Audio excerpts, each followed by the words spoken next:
So hello everyone, नमस्कार साथियों। स्वागत है आप सभी का एक बार फिर से डेली करंट अफेयर्स की क्लास में। और आज साथियों आप लोगों की 28 सितंबर, और आज हम सभी 28 सितंबर से बनने वाले जितने भी मोस्ट इंपोर्टेंट करंट अफेयर्स के प्रश्न बने हैं, इन सभी प्रश्नों को साथियों हम इस क्लास के अंदर डिस्कस करेंगे। और आज की क्लास साथियों आपकी काफी ज्यादा महत्वपूर्ण रहने वाली है। आज की क्लास से आपको डेफिनेटली एग्जाम में प्रश्न देखने को मिलेगा, तो आप सभी साथी पूरी क्लास में आखिर तक बने रहिएगा। लेकिन साथियों उससे पहले एक बार मैं आपको पहले 27 सितंबर के करंट अफेयर्स के क्वेश्चनों को क्विकली रिवाइज करा देता हूँ मात्र 2 मिनट के अंदर। उसके बाद हम लोग आज के क्वेश्चनों की ओर बढ़ेंगे। तो जैसा कि साथियों लास्ट क्लास के अंदर मैंने आप लोगों को पढ़ाया था कि भाई जो उत्तराखंड उच्च न्यायालय है, यहाँ का भी नया जो मुख्य न्यायाधीश है ये किसे बना दिया है, तो ये साथियों रितु भारी के स्थान पर अब नरेंद्र जी को बना दिया है। अभी 44 वर्षों में पहली बार इंटर कॉन्टिनेंटल जो बैलिस्टिक मिसाइल है जिसका नाम है DF-41, इस मिसाइल का भी जो सफलतापूर्वक परीक्षण है ये किस देश ने किया था, तो चीन ने। अभी एक इंडेक्स जारी की गई थी जिसका नाम है एशियाई पावर इंडेक्स 2024। इसमें बात की रैंक की कह रही थी, तो बात साथियों इस बार एशियाई पावर इंडेक्स में तीसरे स्थान पर पहुंच गया है। और बात ने किस देश को पीछे छोड़ दिया, तो जापान को। 41वें भारतीय जो तटरक्षक कमांडर को सम्मेलन है, इसका उद्घाटन अभी किसने किया था, तो रक्षा मंत्री राजनाथ सिंह ने। भारतीय अंतर्राष्ट्रीय जो फिल्म महोत्सव है 2024, इसका जो आयोजन है ये कहां पर किया जाना है, तो गोवा के अंदर। उड़ीसा सरकार का जो एकलव्य पुरस्कार है ये किसे प्रदान किया गया, तो प्रत्यक्षा रे को। सितंबर 2024 को अभी सरकार की जो प्रमुख पहल थी मेक इन इंडिया, इसने कितने वर्ष पूरी कर लिए, तो 10 वर्ष। भारत से अभी हथियार खरीदने वाला सबसे बड़ा जो देश है ये कौन सा बना था, तो आर्मीनिया देश। बात का पहले भी CO2 से मेथनॉल जो प्लांट है इसकी आधारशिला कहां पर रखी गई है, तो महाराष्ट्र के पुणे के अंदर। 25वें जो आईफा अवार्ड है इसका जो आयोजन है ये कहां पर किया जाएगा, तो राजस्थान के जयपुर के अंदर। और लास्ट क्वेश्चन मैंने आप लोगों को पढ़ाया था कि भी पश्चिम बंगाल सरकार ने किस शहर में जो ट्राम सेवा है इसे बंद करने का फैसला किया था, तो कोलकाता के अंदर। आई होप साथियों को 27 सितंबर के सारे करंट अफेयर्स के प्रश्न क्लियर हो गए। अब हम लोग आज के प्रश्नों की ओर बढ़ते हैं। तो आज का साथियों का जो पहला क्वेश्चन है ये रैंकिंग से संबंधित रहने वाला है। और इसी रैंकिंग के माध्यम से मैंने अभी तक साथियों पिछले 6 महीने के अंदर जितने भी आपको रैंकिंग पढ़ाई है वो मैं आज को आपको सारी के सारी रिवाइज करा दूंगा। यहाँ से आपको एक क्वेश्चन एग्जाम में डेफिनेटली देखने को मिलेगा। तो आप लोगों से क्वेश्चन पूछ रहा है कि हाल ही में भी जारी जो ग्लोबल इनोवेशन इंडेक्स है 2024, इसमें जो अपना प्यारा जो भारत है ये किस स्थान पर रहा है। तो भारत ने साथियों इस बार क्या है कि एक रैंक में सुधार किया है, और अब जो भारत है ये 39वें स्थान पर पहुंच गया है। तो करेक्ट आंसर होगा आपको ऑप्शन नंबर बी। दरअसल जो ग्लोबल इनोवेशन इंडेक्स है 2024, इसमें दुनिया की 133 अर्थव्यवस्थाओं में से जो है यह भारत 39वें स्थान पर पहुंच गया है, जबकि पिछले साल जो है इसमें भारत 40वें स्थान पर था। यदि आप लोगों से पूछे कि जो ग्लोबल इनोवेशन इंडेक्स है ये जारी किसके द्वारा की जाती है, तो ये जारी किया जाती है वर्ल्ड इंटेलेक्चुअल प्रॉपर्टी इंडेक्स के द्वारा, यानी कि विश्व बौद्धिक संपदा संगठन के द्वारा। पहले बात करते साथियों लोग मध्य और दक्षिण एशिया की 10 अर्थव्यवस्थाओं में से। तो याद रखेंगे मध्य और दक्षिण एशिया की 10 अर्थव्यवस्थाओं में देखें तो अपना प्यारा भारत जो है ये पहले स्थान पर है। लेकिन ओवरऑल देखें तो ओवरऑल भारत 39वें स्थान पर है। मध्य और दक्षिण एशिया की 10 अर्थव्यवस्थाओं में से दूसरे स्थान पर कौन सा देश है, तो ईरान है। और ईरान ओवरऑल 64वें स्थान पर है। जबकि तीसरे स्थान पर कौन सा देश है, तो कजाकिस्तान। लेकिन ओवरऑल ये 78वें स्थान पर है। अब बात करते हैं हम लोग शीर्ष स्थान वाले देशों के बारे में जो कि विश्व में है। तो पहले स्थान पर साथी स्विट्जरलैंड है, दूसरे स्थान पर है स्वीडन, और तीसरे स्थान पर कौन सा देश है, तो अमेरिका। अब एक बार साथियों हम लोग एडिशनल इन्फॉर्मेशन में देखिए, क्योंकि मैं आज आपको पिछले 6 महीने के अंदर जितनी भी मैंने आपको रैंकिंग पढ़ाई है वो मैं आज को आपको सारी की सारी रिवाइज कराने वाला हूँ। यहाँ से आपको एक क्वेश्चन एग्जाम में डेफिनेटली देखने को मिलेगा। तो मैंने साथ आपको ग्लोबल जेंडर गैप इंडेक्स से पढ़ाई थी 2024, जिसमें बात की स्थिति क्या थी, तो 129वीं। इसके बाद साथ ही मैंने आपको यूनाइटेड नेशन जो डेवलपमेंट प्रोग्राम है यानी कि UNDP, इसके द्वारा 2 इंडेक्सेस जारी की गई थी। एक तो जारी की गई थी ह्यूमन डेवलपमेंट इंडेक्स यानी कि मानव विकास सूचकांक, जिसमें भारत ने एक रैंक का सुधार किया था और भारत पहुंच गया था इसमें 134वें स्थान पर। और दूसरी इसके द्वारा जारी की गई थी जेंडर इनइक्वालिटी इंडेक्स यानी कि लैंगिक असमानता सूचकांक, जिसमें बात की स्थिति क्या रही थी, तो 108। इसके बाद मैंने आपको वैश्विक बौद्धिक संपदा सूचकांक पढ़ाई थी, यानी कि वर्ल्ड इंटेलेक्चुअल प्रॉपर्टी इंडेक्स। इसमें बात की स्थिति क्या रही थी, तो 42। वर्ल्ड प्रेस फ्रीडम इंडेक्स में पूछे तो बात की जो रैंकिंग है ये 159 रही है। इसके बाद मैंने आपको पढ़ाई थी हेनले पासपोर्ट इंडेक्स। इसमें बात की स्थिति क्या रही थी, तो 85। बात करें वर्ल्ड हैप्पीनेस इंडेक्स के बारे में, यानी कि विश्व खुशहाली सूचकांक के बारे में, तो इसमें बात की रैंक रही थी 126। वर्ल्ड साइबर क्राइम इंडेक्स के बारे में बात करें तो इसमें भारत 10वें स्थान पर रहा था। वैश्विक यात्रा और जो पर्यटन सूचकांक है इसमें भी जो बात की रैंक है 39 ही रही थी। ग्लोबल पीस इंडेक्स के बारे में बात करें, यानी कि वैश्विक शांति सूचकांक के बारे में, तो इसमें बात की रैंक थी 116। और जो जेनरेटिव एआई इनोवेशन इंडेक्स है इसमें बात की रैंक क्या थी, तो 5वीं।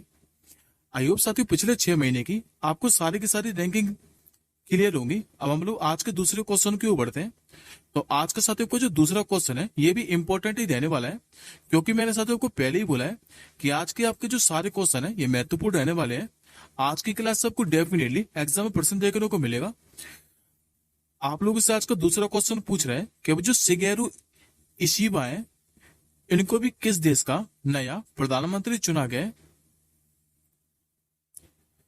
तो ये चुने जा चुके हैं साथियों जापान देश के। करेक्ट आंसर होगा ऑप्शन नंबर सी।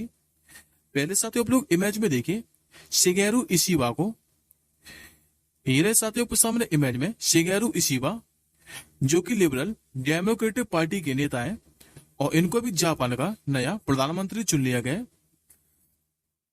और यदि साथियों आप लोगों से पूछे कि जो शिगेरू इशिबा है इन्होंने स्थान किसका लिया है, तो इन्होंने साथियों पूर्व प्रधानमंत्री फूमियो किशिदा का स्थान लिया है। और ये जो शिगेरू इशिबा है ये पूर्व रक्षा मंत्री रह चुके हैं। और ये साथियों पदभार कब से संभालने वाले हैं, तो 1 अक्टूबर से पदभार संभालेंगे, जबकि जुलाई 2025 तक ये इस पद पर रहने वाले हैं। अब बात करते साथियों हम लोग जापान के बारे में। तो पहले मैप में लोकेशन देखिए जापान की।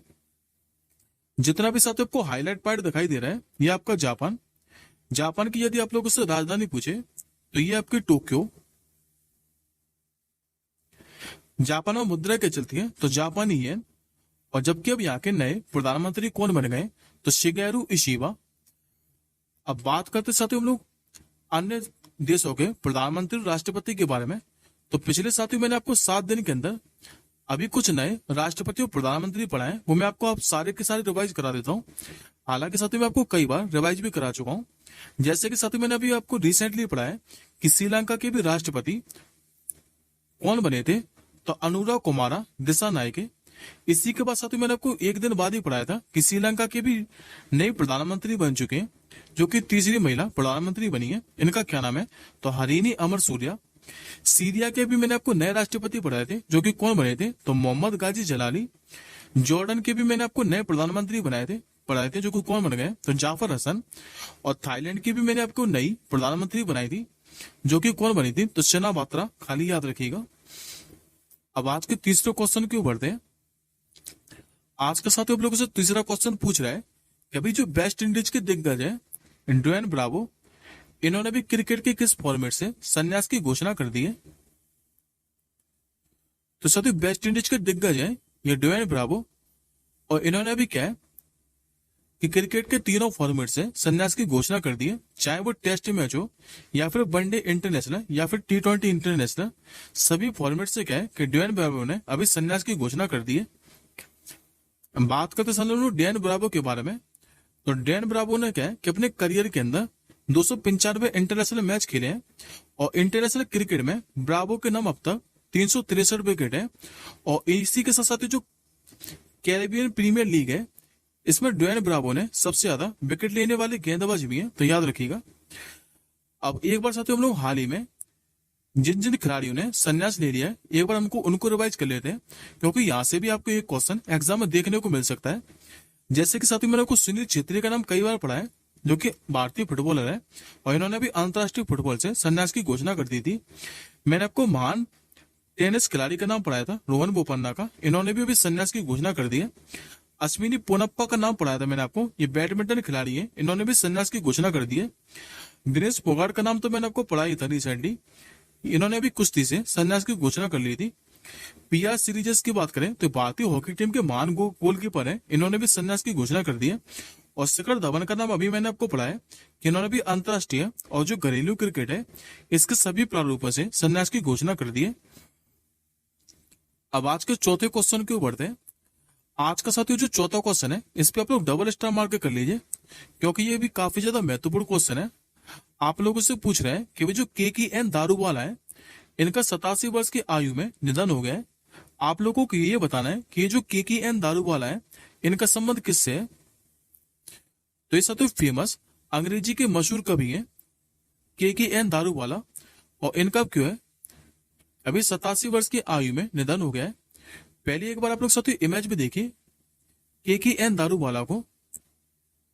ये रहे आपके सामने इमेज में KKN दारूवाला, जो कि अंग्रेजी के मशहूर कवि थे। और इसी के साथ साथ जो KKN दारूवाला है ये पूर्व IPS अधिकारी भी रह चुके हैं।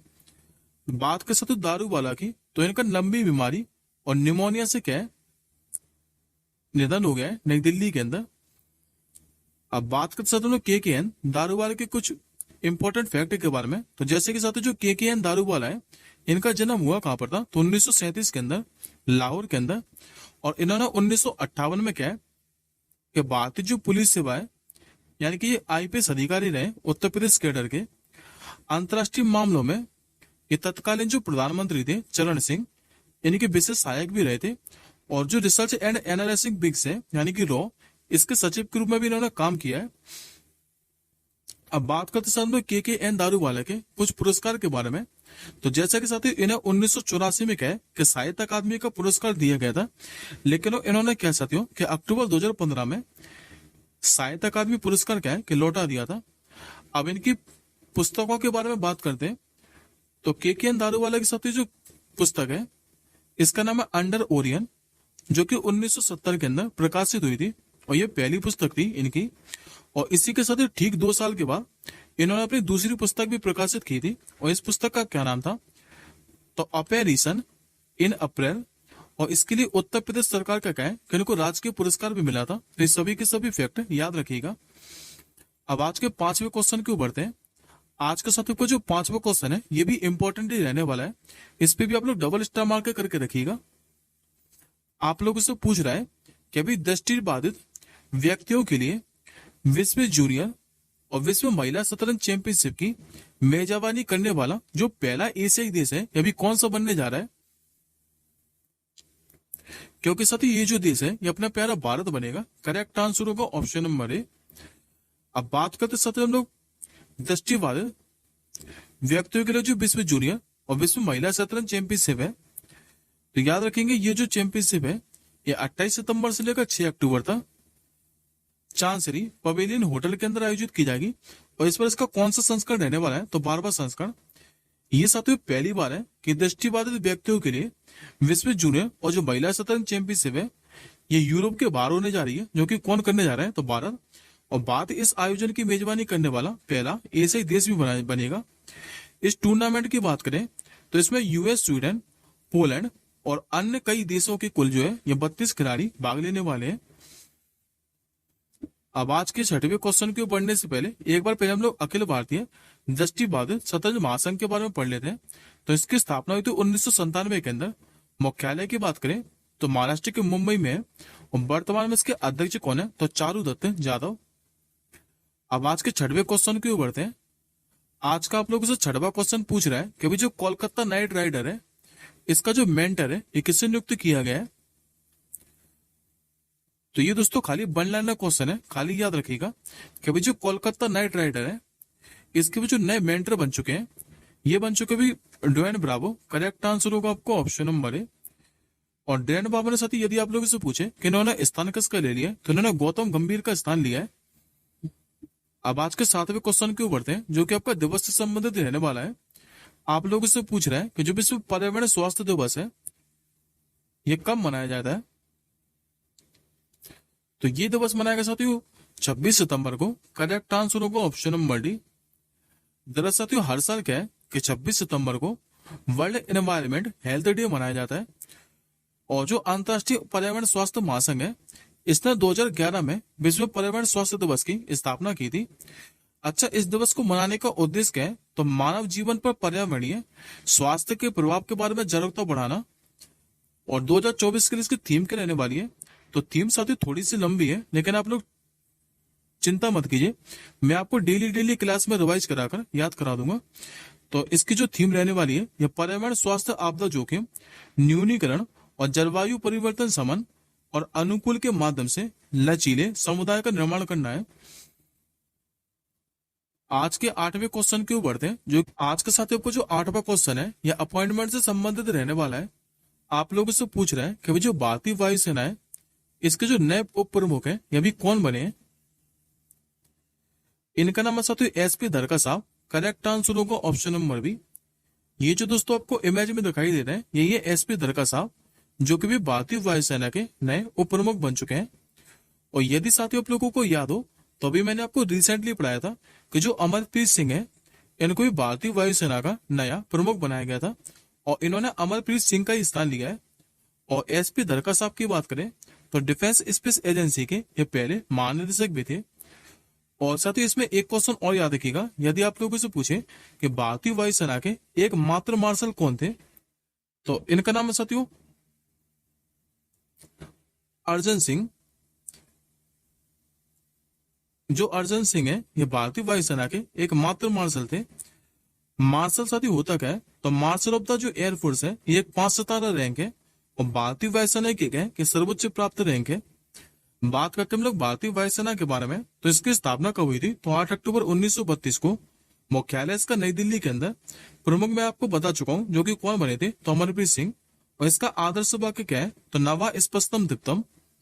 अब एक बार साथियों लोग बाकी के नाम और देखिए। जैसे कि मैंने आपको उपेंद्र द्विवेदी का नाम पढ़ाया था, इनको भी भारतीय सेना का नया प्रमुख बनाया गया था।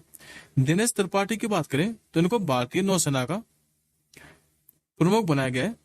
और एक नाम और याद रखिएगा कि वर्तमान में जो सीडीएस है, यानी कि चीफ ऑफ डिफेंस स्टाफ, ये कौन है? तो नाम इनके साथियों अनिल चौहान, जो कि दूसरे नंबर के बने थे। पहले कौन थे? तो विक्रम रावत, जिनका हवाई दुर्घटना के अंदर निधन हो गया था। अब आज के 9वें क्वेश्चन क्यों बढ़ते हैं। आज का आप लोगों से 9वां क्वेश्चन पूछ रहा है कि जो डीआरडीओ है, यानी कि डिफेंस रिसर्च डेवलपमेंट ऑर्गेनाइजेशन, और किस संस्थान ने अभी हल्के बुलेट प्रूफ जैकेट, जिसका नाम है अवेड, इसको भी विकसित किया है। तो इसको भी साथियों डीआरडीओ ने जो है ये आईआईटी दिल्ली के साथ मिलकर विकसित किया है। करेक्ट आंसर होगा आपको ऑप्शन नंबर ए। ये जो साथियों अवेड है, तो पहले तो आप लोग इसका फुल फॉर्म याद रखिएगा कि अवेड का फुल फॉर्म क्या है। तो advance ballistic for high energy defeat. ये जो जैकेट है, ये पूरी तरीके से स्वदेशी रूप से निर्मित है।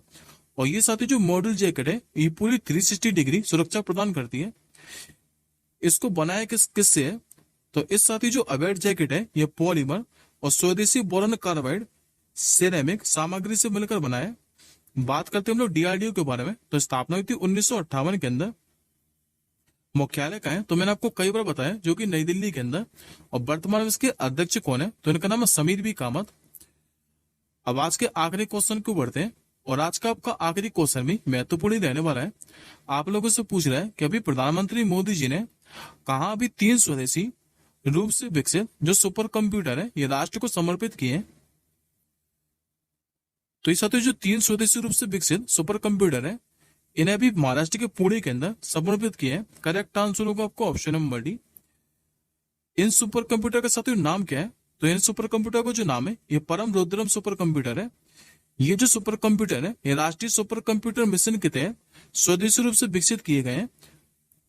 और इनके साथ ही यदि आप लोगों से पूछे कि राष्ट्रीय जो सुपर कंप्यूटर मिशन है, इसकी शुरुआत कब हुई थी? तो भारत सरकार ने इसे देश में सुपर कंप्यूटर क्षमताओं को बढ़ाने के लिए की थी। इस मिशन के तहत क्या है कि देश के 73 स्वदेशी सुपर कंप्यूटर लगाए जाने हैं। अब हम लोग पहले विश्व के शीर्ष 3 सुपर कंप्यूटर के बारे में देख लेते हैं, उसके बाद भारत के भी देख लेंगे। तो वैसे विश्व में जो पहला सुपर कंप्यूटर है, ये कौन सा है? तो फ्रंटियर, जो कि अमेरिका का है। दूसरा है फुगाकू, जो कि जापान का। और तीसरा है लूमी, जो कि फिनलैंड का। अब बात करते हैं हम लोग भारत के बारे में। तो भारत के शीर्ष 3 सुपर कंप्यूटर को देखें तो पहला है परम सिद्धि, जो कि काका है, तो सीडैक पुणे का। दूसरा प्रत्युषु, जो कि आईआईटीएम पुणे का है। और तीसरा कौन सा है? तो मिहिर, जो कि आईआईटीएम पुणे का ही है। ये आज के मतलब का क्वेश्चन ऑफ द डे है कि भाई जो मिस यूनिवर्स इंडिया है 2024, इसका जो खिताब है ये किसने जीता है। इस प्रश्न का आंसर साथियों आप लोग कमेंट बॉक्स के अंदर कीजिएगा। हम जल्दी मिलेंगे साथियों नेक्स्ट क्लास के साथ ही। तब तक के लिए जय हिंद, वंदे मातरम।